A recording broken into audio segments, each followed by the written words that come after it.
You know the topic. We were discussing this before, and basically, according with all the evidence that you have explored in your field,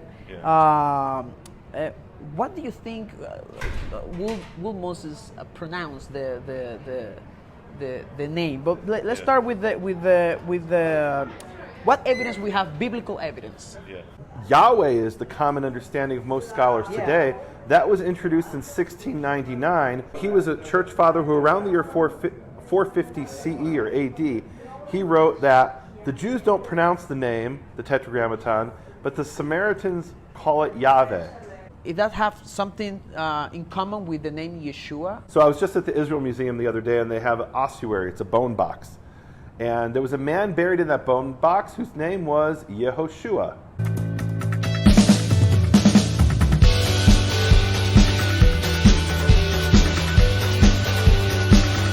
Hola nuevamente, aquí estamos en nuestro podcast Amando tu Tanaj y estamos en el World Union of Jewish Studies, en la conferencia, en el congreso, si pudiéramos llamarlo así, ¿okay? De la Unión Mundial de Estudios Judíos, celebrada cada 4 años. Y como habíamos dicho, tenemos la oportunidad de entrevistar a un académico, un erudito. Nehemia Gordon está con nosotros.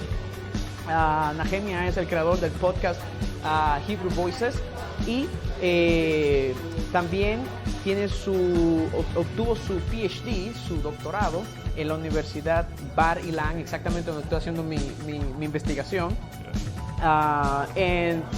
Y lo hizo prácticamente este es el título del PhD en inglés, obviamente. Lo hizo The Writing, Erase and Correction of the Tetragrammaton in the Medieval Hebrew Bible Manuscript, right?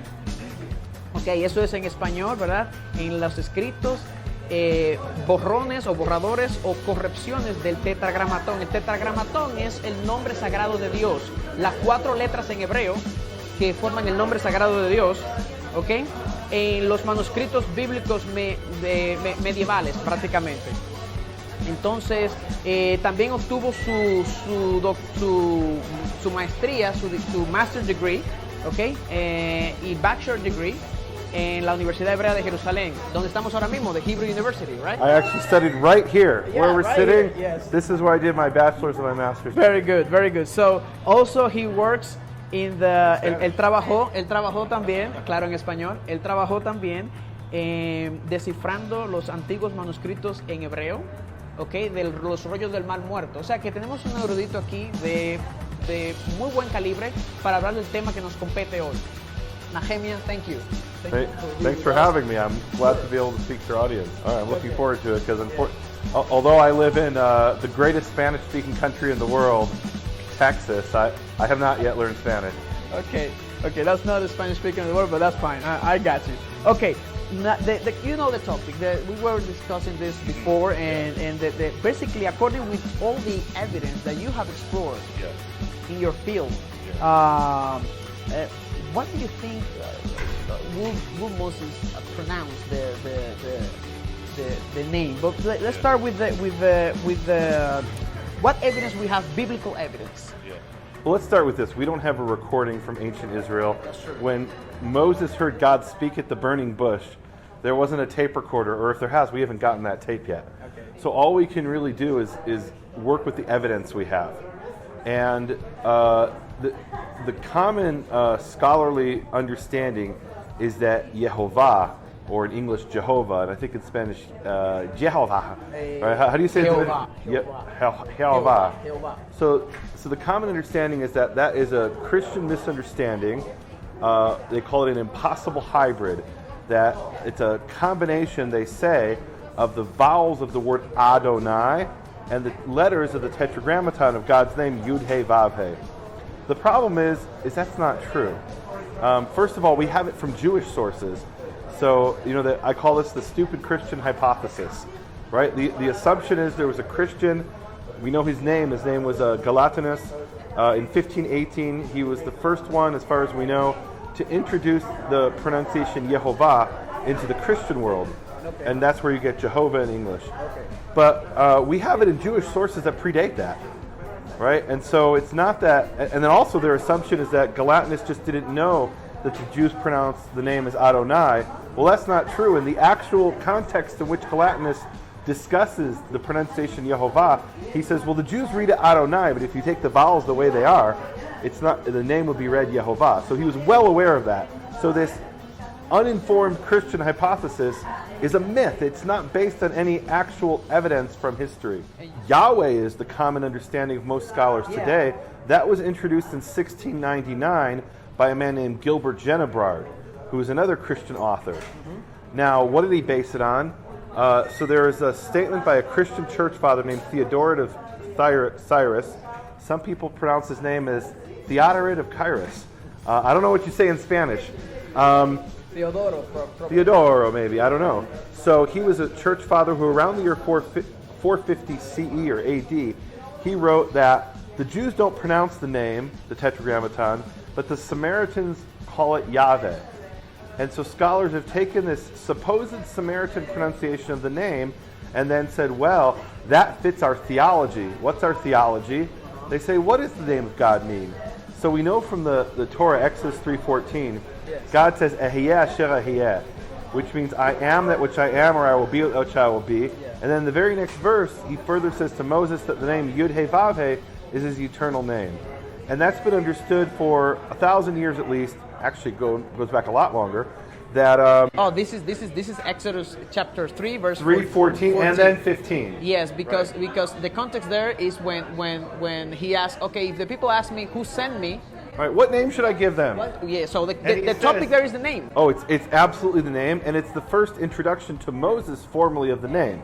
Moses may have known that name, maybe he knew it from the forefathers, that's a whole separate discussion. Yes. But the first time God revealed his name to him was at the burning bush, Exodus 3:14 and 15. And in 14 he says, I am that which I am, or I will be what that I will be. And the next verse he says, his name is Yud-Heh-Vav-Heh. And it's obvious, I think, to anybody reading this in Hebrew, that verse 14 gives you the explanation of verse 15. Right? Ehyeh is not the name per se, it is an explanation of the name. So there's a principle of Hebrew linguistics, really of all Semitic languages, that every noun, adjective, and verb is based on a three-letter root. And the three-letter root of I will be, Ehyeh, is the same as the three-letter root, clearly, of Yud-Heh-Vav-Heh. Correct. And already we find we find it in Jewish sources, we find it in the New Testament, in the book of Revelation, and we actually find it also in Samaritan sources. Wait, but when you say Jewish sources, which time we're talking about? The manuscripts? Well, we're going to get to the manuscripts first. Okay. First, I'm talking about what the name means, okay? Without even talking about what the pronunciation means. We'll talk about that in a minute. So we have in Jewish sources, in the New Testament, and Samaritan sources, we have an explanation of the name as he that was, he that is, and he that will be. Right? Now, how could it be in all three of those sources? And the answer is that this was something that was known in the Second Temple period. Okay. Right? Otherwise, how would it be that Samaritans, Jews, and the book of Revelation all have the same explanation? I guess you could say it was revealed to John at Patmos, right?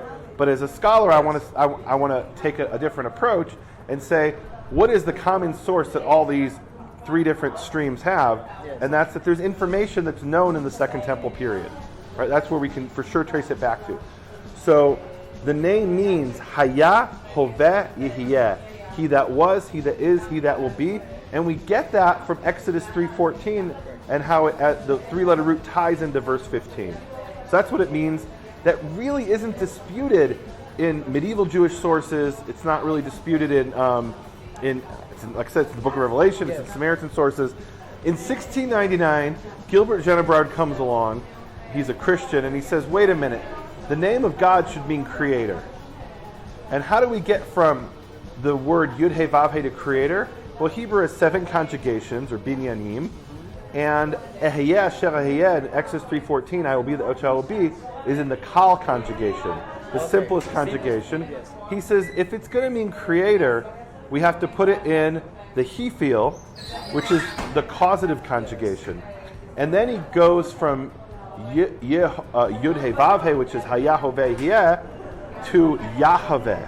Okay, when you say, just for my audience, when you say Hayah Hoveh Yehyeh, you means he was, He is, he and will be. He will be. He is to come or he will correct. be. This is so what you're saying, just for my audience, okay? What you're saying is that the name, the meaning of the name will include all these three statements. The name comes from those three statements. The name comes from those three statements. And like I said, that's in Jewish sources, it's in the Book of Revelation, and it's in Samaritan sources. Three very diverse types of sources. Okay, because you have been repeating that. He that was, he that is, who will be. That's the meaning of the name, and that's what Exodus 3:14 is telling us. And look, you have to know a little bit of Hebrew, which you know. So we've got four prefixes of the future form, right? We have the Aleph, Yud, Tav, Nun, and they call it Eitan letters, or in English I say Ethan, right? So the Eheyeh, I will be, is I, and then he calls himself Yud, he that is, right? The Yud of Yud Hevavhe is he that will be, he that is. So Jennebrod comes along and he says, no, we don't want it in the Kal, like everybody's understood it up until now. It's got to mean creator based on our theology. And then he comes up with Yahweh, which in English became Yahweh. Okay. Let me explain that. The thing is that Kal, that voice, if we can put it this way, the voice that he is proposing is the one active and causative voice. Absolutely. Because he wanted to give the impression that God is causing, he's actively creating. Even more. Well, we all agree he's creating. Yes. They wanted it to mean. They wanted his name to mean "he that creates." So that we went from his name meaning, which we get from Exodus 3:14, "I am, he that was, he that is, he that will be." We go from that, the kal conjugation, to a causative, the he feel, for theological reasons. Now his name means he that causes to be, and therefore creator. So this is a completely theological construct. And how that sounds when you put it in the he? Yahweh. Yahweh. Right? Americans say Yahweh, but it's Yahweh. Okay?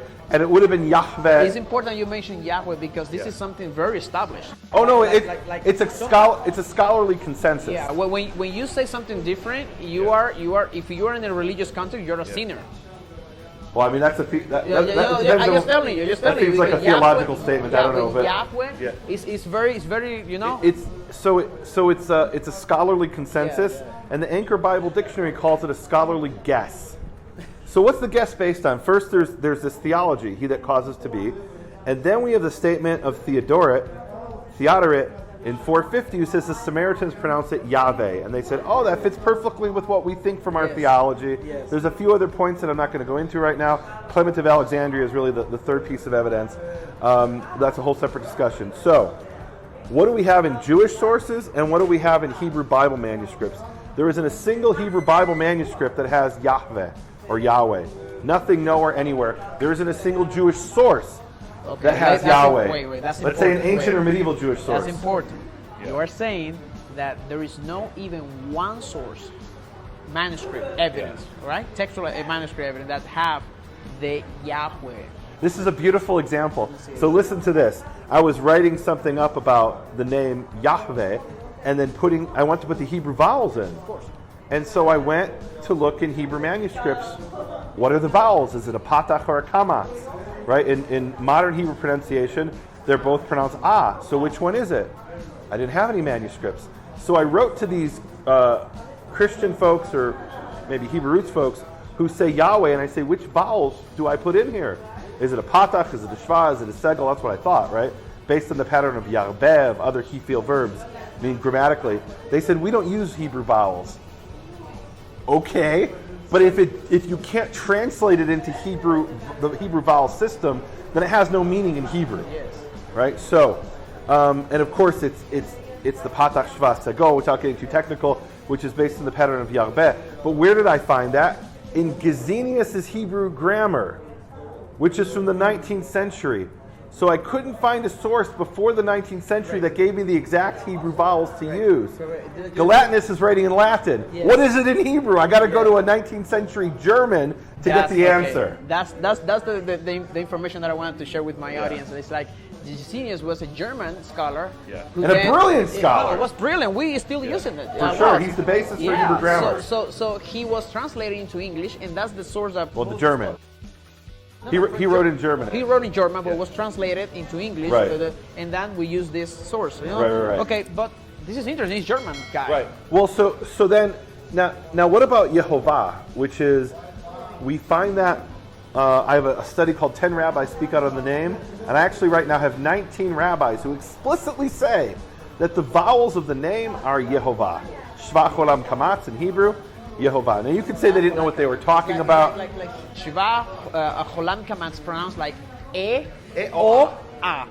And, or, look, there's different Hebrew dialects. In some Hebrew dialects, the Kamatz is Aw, right? So it could be Yehovah, right? That's like, you know, the Spanish you speak and the Spanish of Argentina, right? That doesn't change the meaning. Well, this sounds very close to the modern Hebrew speaker, the vowels. Right. Well, that's the traditional Sephardic pronunciation, and it actually goes back to what we call the Eretz Yisrael vocalization, which we find in some manuscripts. That's a whole separate discussion. But here's what some of the rabbis say. They say it has the same vowels of the word le'olam, which means forever. And why do they choose that specific word? Because he says in Exodus 3:15, and he said further to Moses, he says Yehovah, the God of Abraham, the God of Isaac, the God of Jacob, Zeh Shmi le'olam, this is my name forever. So they say the name Yud He Vav He has the same vowels of le'olam, which is E-O-A, Shva Cholam Kamatz. Now, you could say these rabbis didn't know what they were talking about. You could say they're wrong. But what you can't say is this is something that was invented by ignorant Christians. Because we have multiple rabbis who, some of them were aware of what the Christians were saying. Others had no clue what the Christians were saying. Yes. And they all believed it was Yehovah. There's at least all of those that I'm talking about. There is no rabbi in historical sources who says it's Yahweh or Yahweh. That's from literary sources. Then we go to the Hebrew Bible manuscripts, and we have the vowels Yehovah. Yes. We have them. But people say, "Oh, that was plays that." Just playing here the devil advocate here, okay? People say, but that was played that based on the Adonai thing because the scribes want to hide the name and. Right. So how do you respond to that? If they wanted to put in the vowels of Adonai, they would have put in the vowels of Adonai. The vowels of Adonai, you can hear, is A-O-A, not E-O-A. Okay. And then they'll say, oh, well, it was impossible to put an A into a Yud. I could show you that it's not impossible. I could show you manuscripts where they actually did put in the vowels of Adonai. As a mistake or No. There were scribes who said, I want to put the vowels of Adonai in there, and they actually did it. Oh, okay. Right? So you explored those evidence. Oh, absolutely. So it wasn't many scribes, but there were scribes who said, we read this word as Adonai. Nobody disputes that the Jews read it as Adonai. Let me explain this. Your Nehemia advisor was one of the professor in the same university I studied. One of my professors was Joseph Offer, right? So Nehemia explored, I don't know how many manuscripts you explore in your research, but the PhD of Nehemia is basically... I think my dissertation went through like 90,000 manuscript pages or something crazy. Pages. I don't even remember. So I don't know how many times in those pages you explore the sacred name, the Tetragrammaton, the Yud. So look, at my PhD dissertation, I wasn't looking at that question. I was going back a step further. And why was I going back a step further? So I've had people say to me, they say, well, Nehemia, you're saying, and this is... Wait. You were not looking at that question in your. No. I was looking at something even more fundamental, and I'll explain that. Okay. Let's back up a step.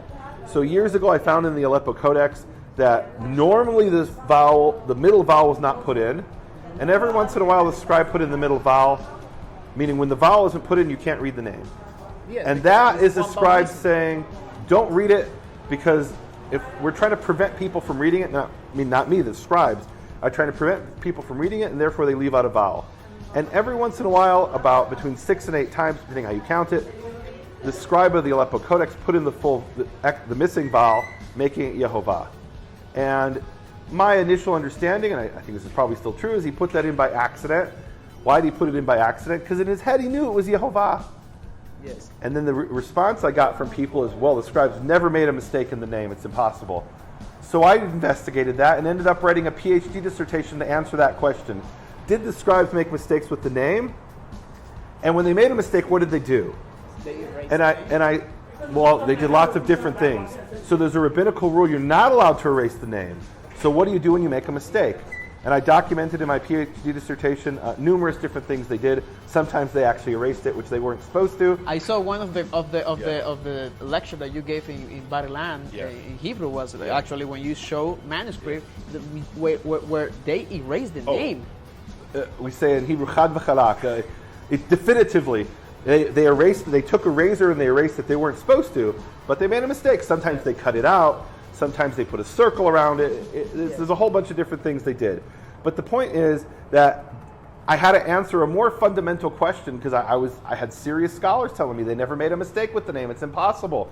All right, let's go see if that's the case. I looked through thousands of shelf marks of Bible manuscripts. Over, I don't remember the number. It was like over 90,000 pages. Maybe it was over 100,000. I don't remember. Thousands and thousands of pages searching for mistakes. And sometimes you go through 1,000 pages, you don't find any mistake, right? Yes. Or you find a mistake and it's really hard to see because you don't have a good photo.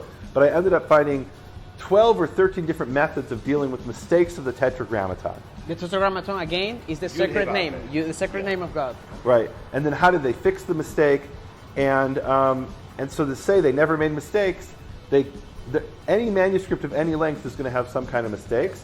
And what makes the Aleppo Codex, the most important manuscript of the Hebrew Bible, what makes it so valuable isn't that there's no mistakes, is that the mistakes have been fixed.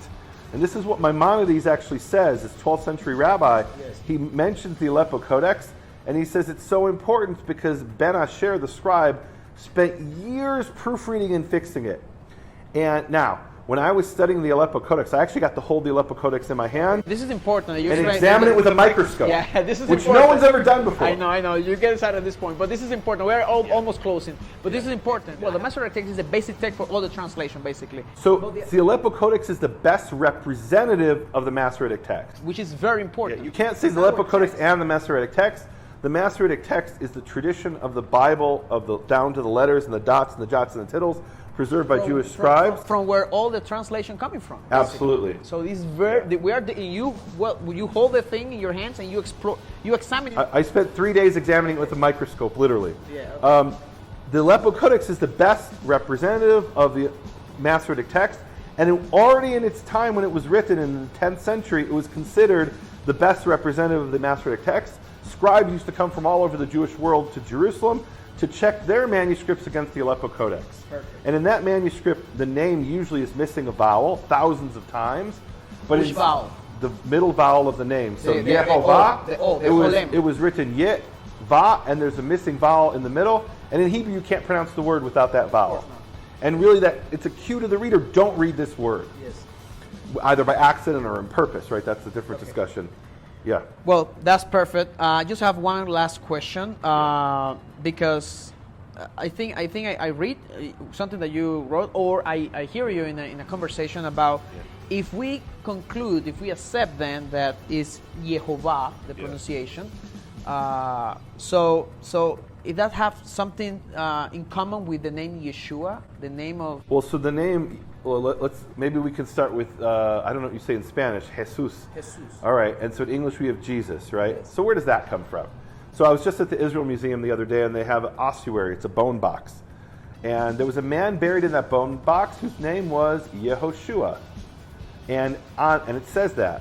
Right, and there was many people named Yehoshua in the first century. It was a very common name. It's like Tom in America. Yehoshua will be like Joshua, right? Like so Yehoshua is Joshua. Oh yeah, Josué in Spanish. Right. So on that man's ossuary, it says Yeshua, and it also says Yeshu. Now later the rabbis took the word Yeshu, which is short for Yehoshua, and they said, oh, that is an acronym that means something bad, right? But that's actually in English we call that a backronym, right? From the word back. It didn't start out as an acronym. It started out Yehoshua, and the Jews in the Galilee didn't pronounce the H sound, the H. So Yehoshua became Yeshua. And then Yeshua became Yeshu because they couldn't pronounce the Ain. Right? It's actually not Yeshua, it's Yeshua. Yeshua. Right? So if you can't pronounce Yeshua, then it becomes Yeshu. And then the Greeks took Yeshu, and they didn't have a sh in Greek, and they made it Yesu, which it still is in Italian. It's Yesu.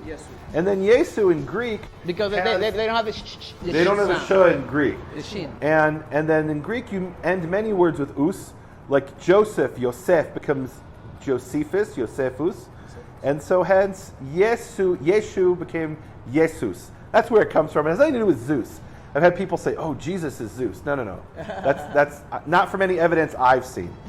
So now if we take back Yeshua to Yehoshua, So Yehoshua is Yehovah Yoshia. Yehovah saves. That's the meaning of his name. Joshua, the son of Nun. Actually, right here at the World Congress of Jewish Studies, they have these free sandwiches if you paid your membership. And one of the sandwiches, I want you to get a photo of it and put it here in the video. It's called the Yehoshua sandwich. Why is it called the Yehoshua sandwich? I assume somebody in the kitchen named Yehoshua came up with that formulation. It's a certain type of cheese with lettuce or something. Anyway, so Yehoshua is simply a Hebrew name. Joshua, the son of Nun, was Yehoshua. In the book of Nehemia, he's called Yeshua, the son of Nun. Yoshua bin Nun. And in Greek, both Jesus and Joshua are Jesus. Yes, I asked the question because, and with this we finish. I asked the question because start with the Shva, similar, because carry the name. Yeho. Right. So Yehoshua is Yehovah Yoshia, Yehovah saves. Correct. Right, and that's not even a matter of dispute. That's not some great discovery. That's obvious. That's obvious in Hebrew. Okay. Yeah.